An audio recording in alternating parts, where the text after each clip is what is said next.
T20 विश्व cup 2026 में भारत ने पाकिस्तान को 61 रनों से हराकर सुपर 8 में शानदार एंट्री कर ली है, लेकिन मैच के बाद भी अब सियासी पारा हाई देखा गया।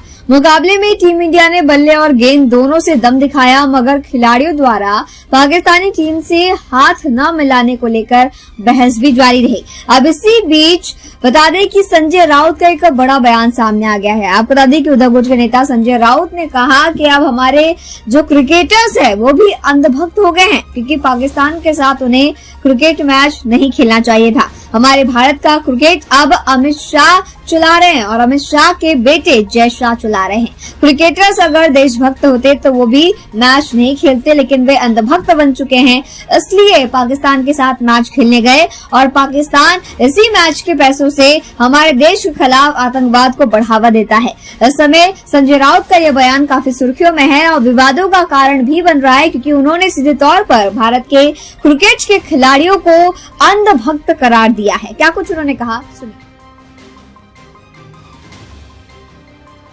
मी या मताशी सहमत आहे। खेळू नका या मताशी मी पूर्ण सहमत आहे। पण हा सामना भारत पाकिस्तान नसून हा जय शाह विरुद्ध पाकिस्तान असा आर्थिक सामना होता। हा आर्थिक सामना होता, पैशासाठी खेळला गेलेला सामना होता। तुम्ही खेळताय त्यांच्याबरोबर आणि मग निकाल लागल्यावरती खिलाडी वृत्तीने एकमेकांना हस्तांदोलन केलं पाहिजे। हस्तांदोलन का नाही केलं? मग खेळता कशाला? भारतीय क्रिकेटपटूंना लाज वाटली पाहिजे की त्यांच्यामध्ये पण अंधभक्त भिनलाय सगळ्यांच्या, की त्यांना सुद्धा धमक्या दिलेल्या आहेत ड्रेसिंग जाऊन। मांजरेकरांचं म्हणणं हे 100% सत्य आहे। खेळा किंवा खेळू नका। खेळतात तर मग खेळाडू म्हणून खेळा। माझी भूमिका आहे, माझ्या पक्षाची भूमिका आहे, खेळू नका पाकिस्तानबरोबर।